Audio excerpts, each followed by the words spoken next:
8h15, Marie Chantrey reçoit Florian Philippot. Florian Philippot, bonjour à vous. Bonjour. Merci beaucoup d'être ce matin sur LCI, président des Patriotes, eurodéputé. On pourrait appeler ça le discours de la méthode. Dans moins de 2 heures maintenant, le Premier ministre va s'exprimer. Ce sera d'ailleurs à suivre sur notre antenne pour parler de la réforme ultra sensible de la SNCF. Et on a bien compris que le gouvernement veut aller vite. Les ordonnances pourraient être une option choisie. Est-ce que, comme un certain président du Sénat, Gérard Larcher, vous parleriez de déni de démocratie si c'était le cas ? Ce serait très grave.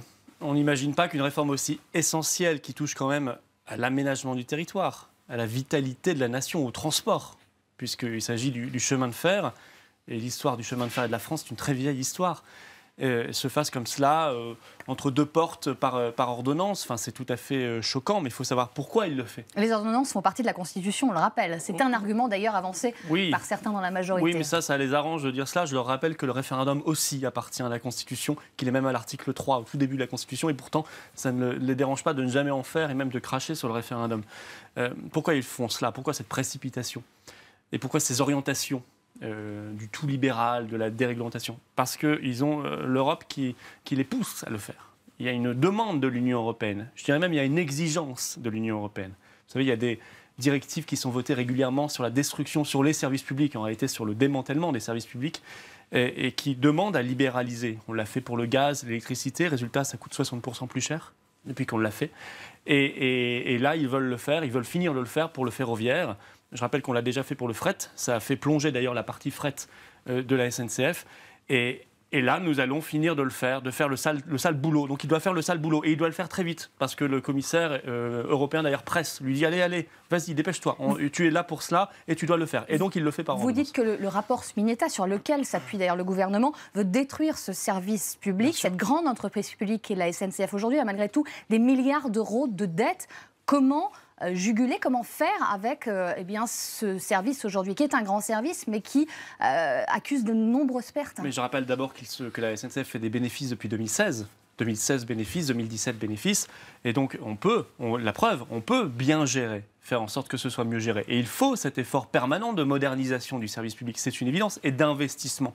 Mais il ne faut pas arrêter d'investir dans le TGV comme le demande le rapport Spinetta. Il ne faut pas fermer de nombreuses gares rurales et des lignes rurales. Ça semble écarté pour le moment. Écoutez, ça s'est fait beaucoup et manifestement, ce sont les orientations. Et puis de toute façon, on sait très bien que si on va vers la concurrence et le tout libéral, c'est exactement ce qui se passera. Parce que sur le point précis d'abord du statut des cheminots, je voulais vous interroger là-dessus. Oui. Est-ce que c'est un tabou? Est-ce qu'on doit le remettre en cause selon vous? Il doit évoluer, il doit être modernisé, mais pourquoi tout détruire? Et pourquoi faire de la démagogie, du populisme, en l'occurrence? Là, vous voyez, le mot est bien utilisé. Emmanuel Macron et l'a son fait. gouvernement font du populisme. Je l'ai vu au salon de l'agriculture, dire à un agriculteur qui, effectivement, n'a plus rien, qui doit gagner 300 € par mois, écoutez, en tout cas, il a dit à un cheminot, regardez, il y a des agriculteurs qui ne gagnent rien. Il y a des agriculteurs qui gagnent moins que vous, donc on doit vous supprimer votre statut. Il a même pris son exemple personnel en disant qu'il était petit-fils de cheminot. Ils n'ont pas de statut, il ne faut pas raconter de crack aux gens, effectivement, mettant en parallèle l'histoire de ces agriculteurs et l'histoire des cheminots. Donc c'est-à-dire qu'on trouvera toujours plus pauvre. Voilà. Et puis peut-être qu'on trouvera encore plus pauvre que l'agriculteur qui a 300 € par mois. Et ça justifiera qu'on ne l'aide pas. Mais les cheminots sont-ils des privilégiés selon vous aujourd'hui? C'est une question. Je n'aime pas cette manière de faire, d'opposer des pauvres aux pauvres, ou des classes moyennes aux classes moyennes, ou des classes moyennes aux classes populaires. Je trouve ça absolument cynique. Voilà. Qu'il faille moderniser ce statut, bien sûr. Mais vous savez, peut-être qu'on vendra ce point-là à l'opinion publique, parce qu'il passera plus facilement. Parce que peut-être que dans le contexte actuel, certains se diront il faut réformer, il faut supprimer ce statut des cheminots. Ça ne leur apportera rien à eux personnellement, ce sera juste du ressentiment, mais ils demanderont à le faire. Alors que moi, je pense qu'il doit évoluer, être modernisé, mais pas être supprimé. Mais la vraie réforme, elle ne sera pas là. Celle qui impactera la vie des Français tous les jours, quotidiennement, elle sera dans la suppression des lignes, elle sera dans la libéralisation, la mise en concurrence. L'Union européenne derrière tout cela. Macron qui agit, qui fait croire que c'est sa réforme, ça n'est pas sa réforme. Ce n'est pas la réforme d'Emmanuel Macron, c'est la réforme de l'Europe selon vous. C'est la réforme de l'Union européenne, pas selon moi. C'est la réforme des textes que la France a signés. Et les Français doivent comprendre que seul le Frexit, la sortie de la France de l'Union européenne, permettra de défendre aussi un service public d'aménagement du territoire, moderne, vital, qui puisse permettre à chacun d'accéder aux plus grands services de la nation sur l'ensemble du territoire de la République française. On reviendra d'ailleurs sur le Frexit que vous prenez. Sur cette réforme par ordonnance, c'est la ligne rouge pour les syndicats qui appellent à manifester si c'est bien le cas, appellent à manifester notamment à l'appel de la CGT. Est-ce que vous vous sentez prêts à les soutenir, à se joindre à eux dans la rue. Mais nous Vous seriez peut-être pas le meilleur accueilli. Écoutez, moi je ne soutiendrai pas la CGT, je soutiendrai le service public. Et oui, je demanderai aux sympathisants patriotes d'aller dans la rue manifester si c'est le seul moyen de se faire entendre, bien évidemment. Vous savez, nous, aux patriotes, nous n'avons pas de tabou. Nous pensons que l'action politique démocratique est essentielle. Se battre dans les assemblées, c'est essentiel. Mais il faut aussi se battre dans la rue quand on voit bien qu'il y a l'incapacité du gouvernement à entendre les Français. Or, je suis désolé, cette affaire du rail, elle est essentielle pour la vie de la nation. Il faut que chacun comprenne que s'il y a moins de lignes rurales, d'abord c'est un développement de l'activité économique en moins, notamment dans les zones rurales, et puis on va remettre des camions, on va remettre des voitures sur les routes. Mais c'est une régression écologique, environnementale majeure. Voilà. Tout ça pour faire plaisir probablement à la Deutsche Bahn qui doit pousser derrière pour essayer de prendre la place de la SNCF. C'est toujours la même chose. Il faut que les Français comprennent que c'est toujours la même chose. On détruit quelque chose qui fonctionne, qui doit être amélioré au bénéfice de quelque chose qui ne marchera pas, qui sera plus cher, qui sera moins sûr et qui sera un problème écologique.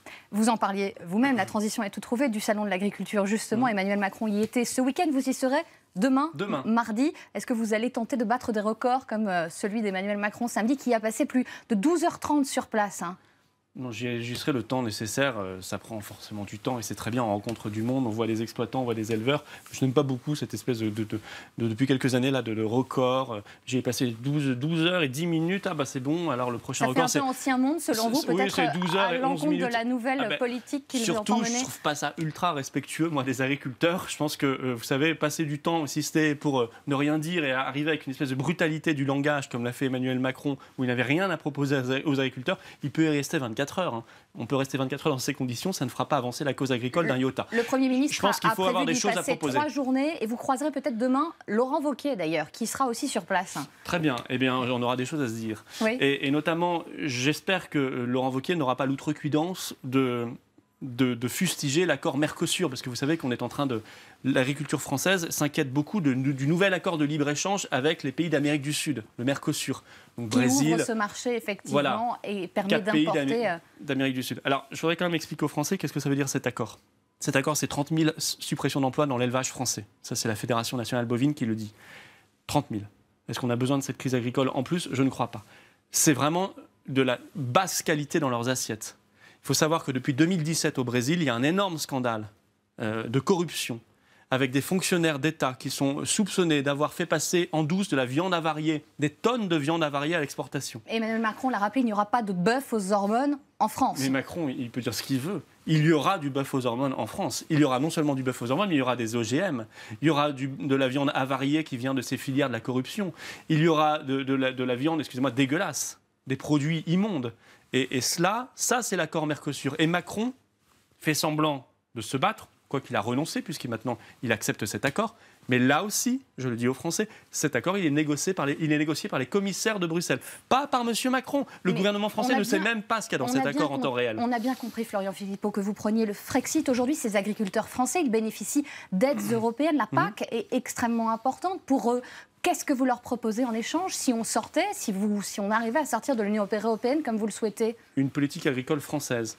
Il faut savoir effectivement la PAC que c'est 9 milliards par an qui arrivent aux agriculteurs français. Eh bien, nous pourrons largement les verser aux agriculteurs français parce que le petit secret, c'est que cet argent, c'est le nôtre. Nous versons chaque année plus de 20 milliards à l'Europe, elle nous en rend à peu près 12, dont 9 pour la PAC. Vous voyez, je ne sais pas si tout le monde comprend, mais en gros, ce qu'il faut retenir, c'est qu'on donne beaucoup plus que ce qu'on reçoit.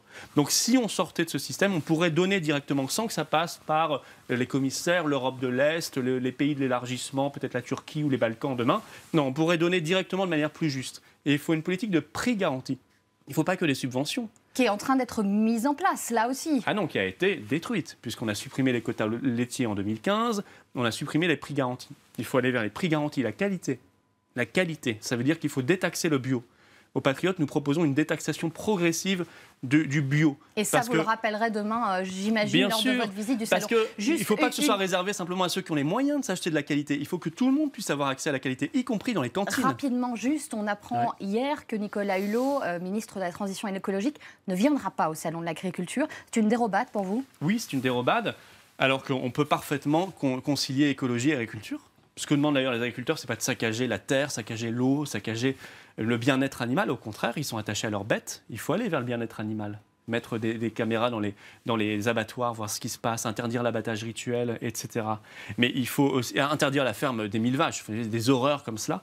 Et il faut aller aussi, bien sûr, vers une agriculture de proximité, de qualité, qui respecte l'environnement. Ça se fait, mais ça ne se fait pas, effectivement, si on se dérobe et si on ne vient même pas voir les acteurs du monde agricole. C'est vrai que ça, ce n'est pas une attitude responsable. Là, Nicolas Hulot, une nouvelle fois, est décevant. Vous avez quitté le Front National en septembre dernier. Vous avez monté dans la foulée votre propre parti, les Patriotes. Le congrès fondateur était dimanche dernier à Arras. Vous revendiquez environ 6500 adhérents. Malgré tout, votre visage, votre voix est associée très fortement. Vous avez été le numéro 2 du FN.